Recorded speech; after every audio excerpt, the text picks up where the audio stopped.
Buenos días, bienvenidos al segundo día del primer Congreso Venezolano de Neuroendocrinología, del Grupo de Trabajo de Neuroendocrinología de la Sociedad Venezolana de Endocrinología y Metabolismo. Muchas gracias por su participación. Vamos a comenzar entonces con este día, viernes 14 de mayo, con el simposio número 2 que va a tener presentaciones sobre acromegalia y enfermedad de Cushing. Comenzamos con la doctora Silvia Tirado del Day Hospital, endocrinólogo radicada en la ciudad de Lechería del estado de Anzoátegui, quien nos va a compartir normalización del cortisol con tratamiento médico en Cushing. Silvia. Continuamos. Les comento que hemos ido subiendo, ya estamos casi con 80 asistentes y llegamos a 559 inscritos el día de hoy. A continuación les presento a una compañera neuroendocrinóloga de nuestros encuentros a nivel latinoamericano y de todos los especialistas a nivel mundial, quienes tienen una de las más grandes datas en cuanto a trabajo de investigación en tumores de hipófisis. Y la doctora Ana Laura amablemente aceptó nuestra invitación de este país amigo, México, para hablarnos sobre el síndrome de ACTH ectópico. Con ustedes, la doctora Ana Laura Espinosa de Los Monteres de Ciudad de México. Adelante, Ana Laura. Buenos días a todos.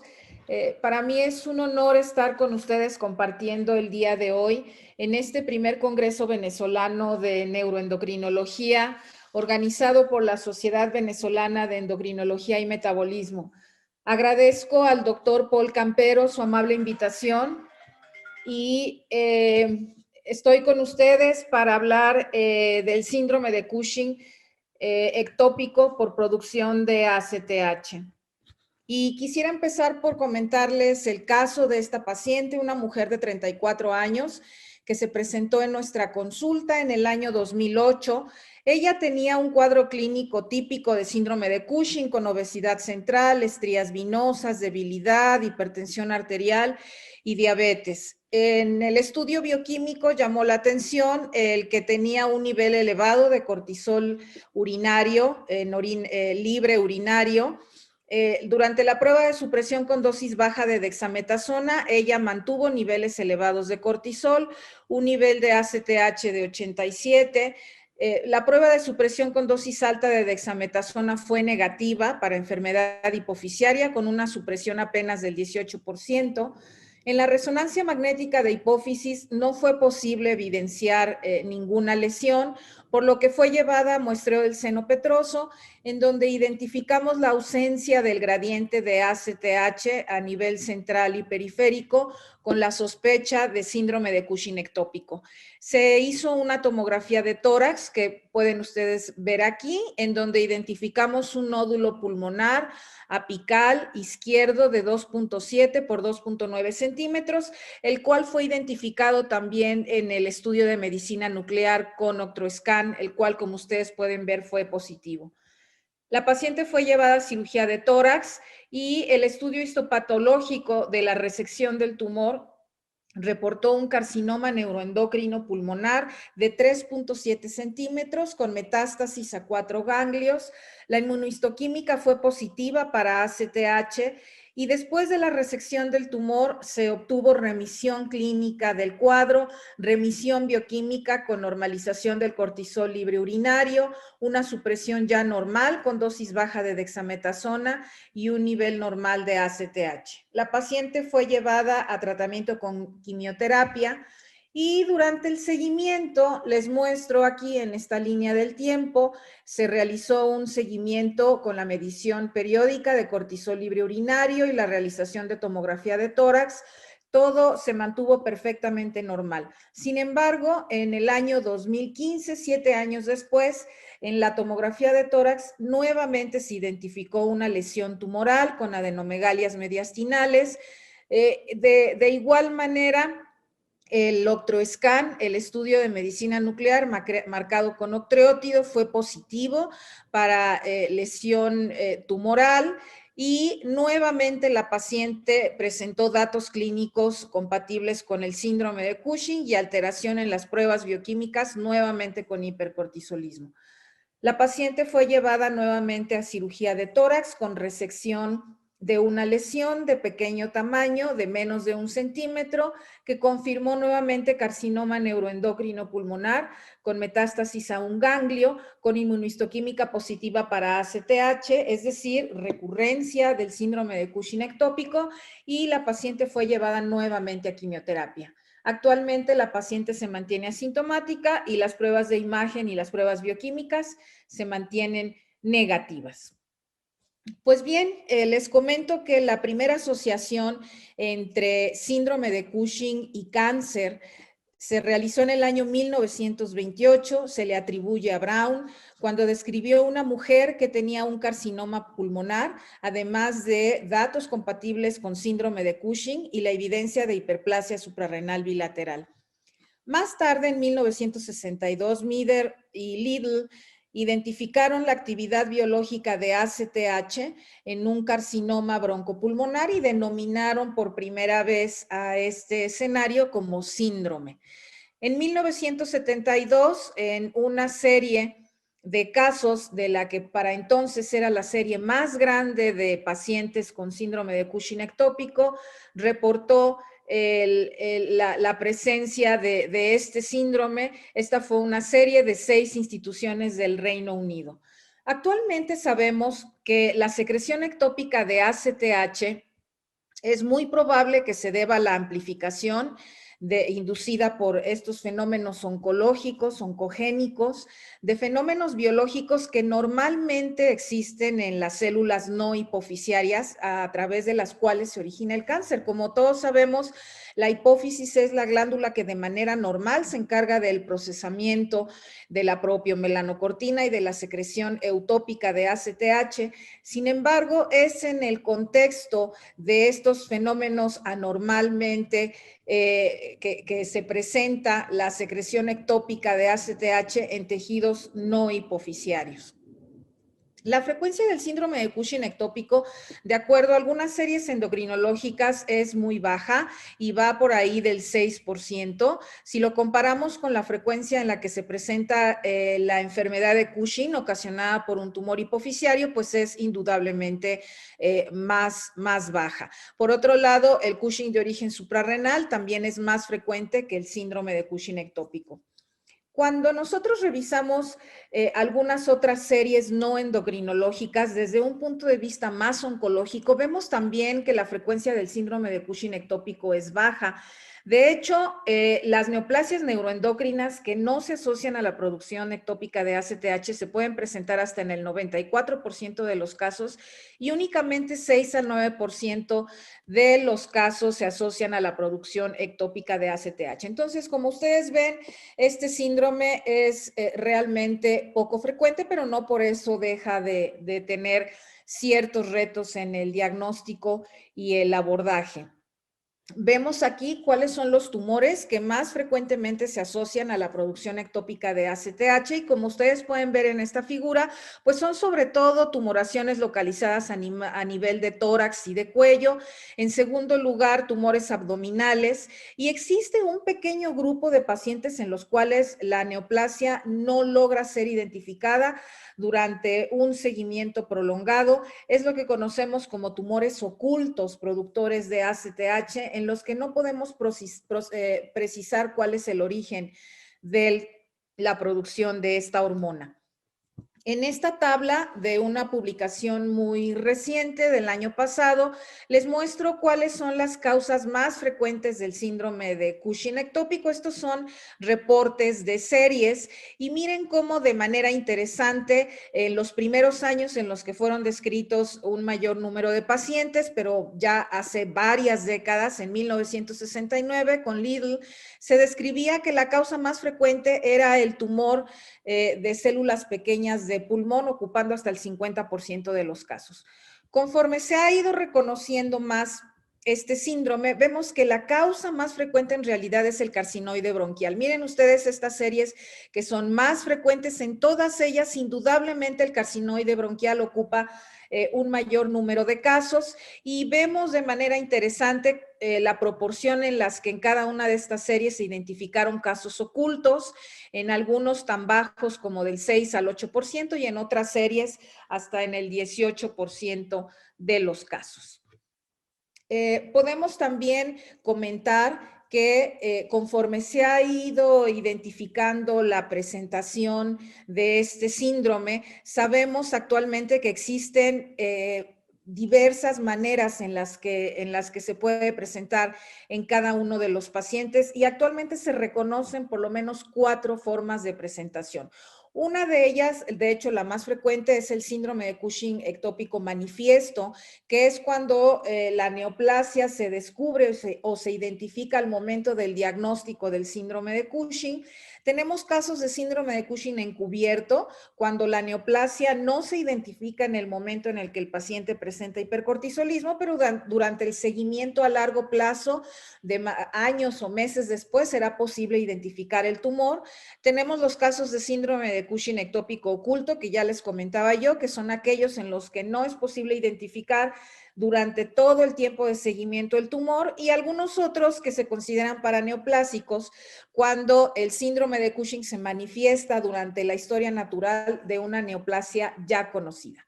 Entonces, en esta figura podemos ver de una manera más clara cómo la evidencia del tumor, la identificación del tumor puede preceder o puede ser que se identifique de manera posterior al desarrollo del hipercortisolismo. Mire, en el eje de las X se encuentran representados los años antes o después del diagnóstico del síndrome de Cushing en el que se identificó cada uno de estos tumores. Son series de casos y podemos ver, por ejemplo, que en el caso del carcinoma medular de tiroides, en casi todos los casos el tumor fue identificado años antes de que el paciente tuviera el síndrome de Cushing.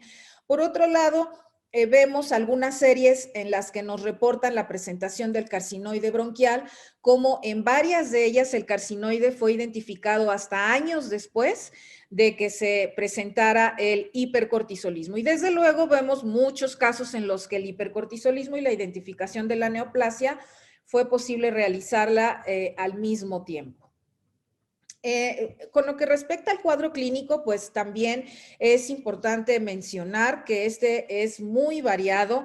Tenemos desde formas leves, en donde incluso es difícil diferenciarlo desde el punto de vista clínico de los pacientes con tumor hipoficiario, en donde vemos datos sobre todo de aumento de peso, jiba dorsal, facies cushingoide, algunos otros casos más severos en donde empezamos a ver datos más catabólicos con adelgazamiento de la piel y estrías vinosas, gruesas. Y bueno, indudablemente los casos más severos como el de células pequeñas de pulmón, donde los pacientes presentan datos en los que predomina el catabolismo con pérdida de peso, hiperpigmentación, hipocalemia. Y bueno, en cada uno de estos escenarios, como ustedes saben, el marcador bioquímico es la elevación del cortisol libre urinario y en todos ellos un nivel normal o elevado de ACTH. De tal forma que una vez que hemos tenido la sospecha clínica de que nuestro paciente tiene hipercortisolismo, pues el reto será diferenciar ahora si se trata de un paciente con un tumor hipoficiario, es decir, con enfermedad de Cushing, o bien un paciente con producción ectópica de ACTH, es decir, con síndrome de Cushing ectópico. Y el reto se debe a que en la mayor parte de los casos de pacientes con hipercortisolismo dependiente de ACTH se deben a un tumor hipoficiario, por lo menos 12.5 veces más frecuente que en el caso de síndrome de Cushing ectópico. De ahí que el reto será identificar aquellos pocos casos, aquellos casos raros en los que el paciente tenga un síndrome de Cushing ectópico. Y para esto se requieren pruebas bioquímicas con alta especificidad que nos permitan identificar a los pacientes que no tienen enfermedad de Cushing para diagnosticarlos como aquellos que tienen Cushing ectópico. Y para esto, la recomendación es, una vez que hemos considerado que el paciente tiene un hipercortisolismo dependiente de ACTH, pues hacer de manera conjunta una resonancia magnética de hipófisis para confirmar o descartar si se trata de un tumor hipofisiario, la prueba de supresión con dosis alta de dexametasona y, de ser posible, prueba de estimulación con CRH, la cual, bueno, en muchos países, incluido el nuestro, no contamos con esta hormona, la CRH. En aquellos casos en los que los pacientes tengan estudios discordantes o negativos para enfermedad de Cushing, es decir, en los que no se haga evidente un tumor hipofisiario, la recomendación es hacer un muestreo del seno petroso, y cuando el muestreo es negativo para enfermedad hipofisiaria, es decir, cuando no hay un gradiente central periferia de ACTH, pues nos confirma que el paciente cuenta con un síndrome de Cushing ectópico, posterior a lo cual podemos ir hacia la localización del tumor realizando una tomografía de cuerpo entero, de cortes finos, y realizar de manera conjunta también un estudio de medicina nuclear con receptores a somatostatina. Hasta hace todavía algunos años el OctroScan era el estudio que se encontraba disponible en la mayor parte de los centros con una alta sensibilidad. Sin embargo, esta ha sido superada por los estudios marcados con galio 68, que se encuentren unidos a un marcador que sea captado por receptores a somatostatina. Les muestro ahora los resultados de un estudio que recientemente publicamos. Este estudio fue realizado en nuestro centro, en el Hospital de Especialidades del Centro Médico Nacional Siglo XXI en la Ciudad de México, y nosotros hicimos un seguimiento de los pacientes con síndrome de Cushing ectópico que evaluamos desde el año 1993 y hasta el 2019. Tenemos 16 pacientes a los cuales les hemos dado seguimiento con una mediana de 72 meses de tiempo, y 10 de los casos contaban con un tumor manifiesto. En 2 casos el tumor fue oculto, es decir, encubierto, es decir, oculto de manera inicial. Sin embargo, posteriormente ya se manifestó y pudimos identificar el tipo de tumor, y 4 pacientes con tumor oculto. De estos 16 pacientes, evidentemente los 4 con tumor oculto fueron llevados a suprarrenalectomía para la remisión del hipercortisolismo y se mantienen 2 de ellos en vigilancia, 2 han perdido seguimiento. Y de los otros 12 pacientes, 1 rechazó la cirugía con la sospecha de que tuviera un tumor pulmonar por imagen de tomografía. Y de los otros 11 pacientes llevados a cirugía, obtuvimos remisión temprana en 10 de los casos, persistencia en 1 de ellos, un caso de un paciente con un carcinoide agresivo de timo. Y durante el seguimiento a largo plazo, 6 de nuestros pacientes continuaron con remisión tardía, mientras que 4 tuvieron recurrencia del tumor. Vemos aquí un resumen general de nuestros pacientes. Más de la mitad de ellos tuvieron un carcinoide bronquial, 12.5% la lesión estaba en timo y 6% en feocromocitoma.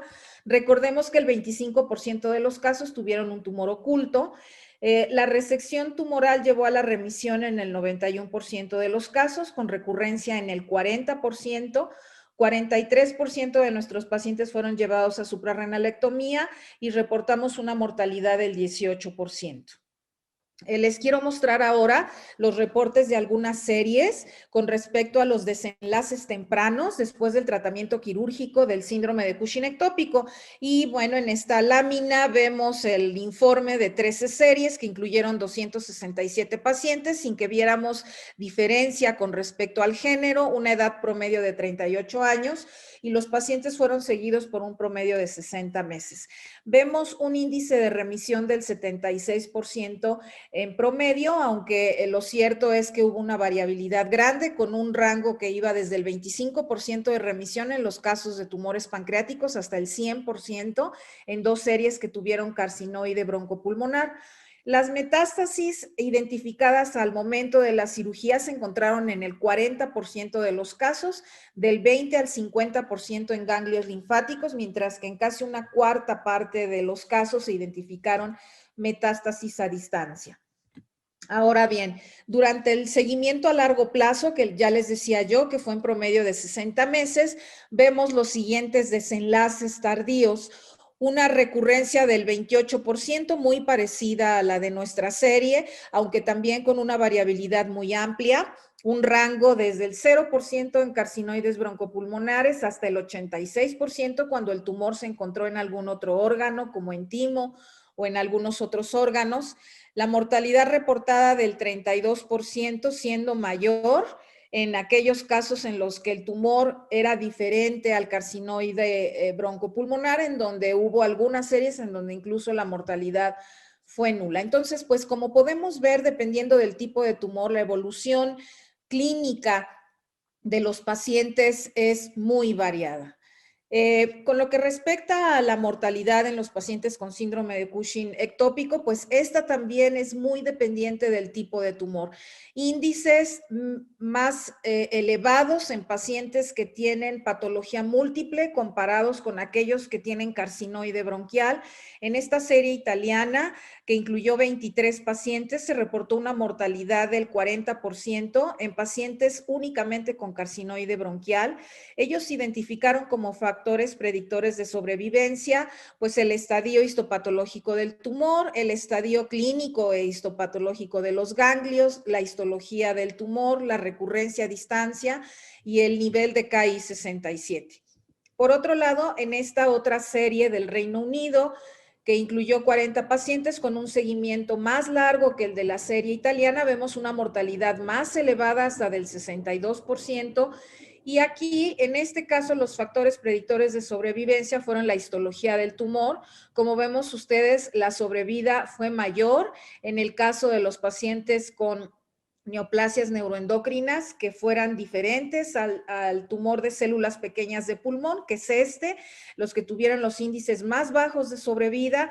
Y otro factor predictor de sobrevivencia fue la presencia de metástasis a distancia. Una pregunta interesante es si las neoplasias neuroendocrinas de ACTH tienen o se comportan de manera diferente de aquellas neoplasias neuroendocrinas que no producen ACTH. Y en este estudio muy interesante, Camp nos muestra los resultados de la comparación de 918 pacientes con neoplasias neuroendocrinas de tórax y de tumores gastroenteropancreáticos, en donde vemos que 29 que les muestro en esta columna, la última, tenían tumores productores de ACTH y fueron comparados con 889 pacientes que tenían tumor neuroendocrino no productor de ACTH. Y bueno, vemos algunas diferencias estadísticamente significativas, por ejemplo, en la edad. Vemos que los pacientes con Cushing ectópico eran más jóvenes que los pacientes que no tenían Cushing. Por otro lado, el tumor primario se localizó sobre todo en tórax, en el caso de los pacientes con Cushing ectópico, mientras que los que no tenían síndrome de Cushing, la tumoración se localizó en intestino. Y por otro lado, la localización de las metástasis también fue diferente, siendo más frecuente en ganglios linfáticos, en los pacientes que no tenían hipercortisolismo, y por otro lado, más frecuente en pulmón en los pacientes con síndrome de Cushing ectópico. De ahí que veamos una variabilidad clínica o biológica entre los pacientes con neoplasias neuroendocrinas productoras y no productoras de ACTH. Otra pregunta relacionada también con la agresividad de este tipo de tumores es si se comportan de manera diferente respecto a la recurrencia y las metástasis que los tumores neuroendocrinos no productores de ACTH. Y en esta tabla vemos la comparación de pacientes únicamente con carcinoides broncopulmonares. En esta primera parte de las filas vemos 4 series, incluida la serie de la descripción de Bodaert, que 4 series de pacientes con síndrome de Cushing ectópico, es decir, tumores ectópicos productores de ACTH, que fueron comparados con tumores neuroendocrinos no productores de ACTH. Y miren ustedes cómo es muy diferente la frecuencia de metástasis, siendo mayor en los tumores productores de ACTH que en los tumores no productores de ACTH, así como la recurrencia también siendo del 20% en los pacientes con síndrome de Cushing ectópico, mientras que del 9% en los tumores no productores de ACTH. De ahí que podamos concluir que los pacientes con tumores ectópicos productores de ACTH tienen un comportamiento más agresivo que aquellos que no producen ACTH. En realidad no existe un consenso, unas guías actuales para el tratamiento de pacientes con neoplasias neuroendocrinas productoras de ACTH. La mayoría de los oncólogos, de los cirujanos, siguen las pautas de las guías de tratamiento de las neoplasias neuroendocrinas pulmonares, sobre todo de los carcinoides bronquiales, independientemente de que produzcan o no ACTH de manera ectópica. Y bueno, evidentemente en todos los casos la decisión será quirúrgica de primera instancia, tratando de respetar la mayor cantidad de pulmón sano, dejando los bordes libres. Y la discusión actual es si es necesario hacer un muestreo de los ganglios mediastinales o hacer la resección completa de los ganglios mediastinales. En algunos casos, de acuerdo a algunas sociedades, la decisión depende de si se trata de una neoplasia bronquial o de una neoplasia de timo, o bien del tamaño del tumor primario. Tampoco hay mucho consenso respecto a las recomendaciones de la terapia adyuvante. Algunos sugieren que en los casos de los tumores ectópicos productores de ACTH, el tratamiento tiene que ser igual que el de los pacientes con tumores de alto grado de malignidad y que debe incluir de manera rutinaria la resección anatómica y radical de los ganglios linfáticos mediastinales, pues en base a las evidencias que les mostré anteriormente, que nos muestran el grado de agresividad, de recurrencia y de mortalidad que pueden tener este tipo de tumores. En cuanto a algunas recomendaciones respecto al seguimiento después de cirugía, pues estas recomendaciones sobre todo son para pacientes con carcinoides pulmonares, y lo que recomiendan es que en aquellos casos menos agresivos, de casos de carcinoide típico, pues realizar tomografía y cromogranina a los 3 y 6 meses después de la cirugía y después cada 12 meses durante los primeros 2 años.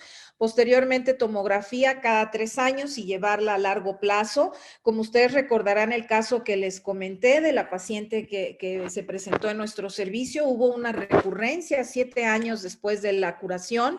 De ahí que el seguimiento tenga que ser a largo plazo. Y en aquellos casos más agresivos como el carcinoide atípico, pues de preferencia las imágenes de medicina nuclear y tomografía hacerlas con más frecuencia.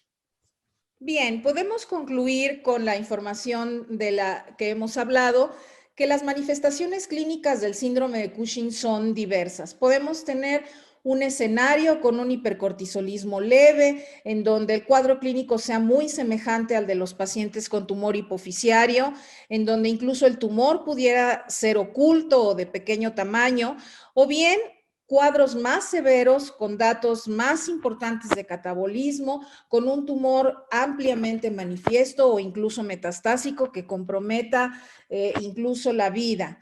El curso clínico y bioquímico del síndrome de Cushing ectópico desafortunadamente no es tan predecible como en el caso de los pacientes con tumores hipoficiarios con enfermedad de Cushing, ya que en el caso del síndrome de Cushing ectópico podemos encontrar ocasionalmente incluso discordancia bioquímica y estructural. Esto quiere decir que hay algunos casos en los que puede ser que el paciente tenga recurrencia del tumor sin que haya evidencia clínica o bioquímica del síndrome de Cushing. De ahí que sea necesario el realizar evaluaciones periódicas con tomografía, de acuerdo a como lo veíamos en las láminas anteriores de las recomendaciones en cuanto al seguimiento. La falta de estas evaluaciones de imagen y bioquímicas nos podrían llevar a la omisión en el diagnóstico de las recurrencias, de ahí que sea ampliamente recomendado que los pacientes se mantengan en vigilancia periódica. En comparación con los carcinoides bronquiales no productores de ACTH, aquellos que se asocian al síndrome de Cushing ectópico se asocian con mayor frecuencia a metástasis y a recurrencia, y incluso pueden tener niveles más elevados de mortalidad, por lo tanto se consideran una variante biológicamente más agresiva y en consecuencia hay que ser también más agresivos respecto al tratamiento y la vigilancia. Desde luego es necesario realizar esto de manera multidisciplinaria, se requiere de la participación del oncólogo y el endocrinólogo, y de manera indudable el seguimiento de los pacientes deberá ser de por vida. Desafortunadamente, un número significativo de pacientes pierden el seguimiento, ya sea porque tienen remisión inicial del síndrome o bien porque ya no tienen posibilidades de continuar su vigilancia. Sin embargo, deberemos procurar en la mayor parte de los casos tener la vigilancia a largo plazo. Esto es de por vida. Agradezco su presencia en este caso de síndrome de Cushing ectópico y con gusto estaré con ustedes en el bloque de preguntas.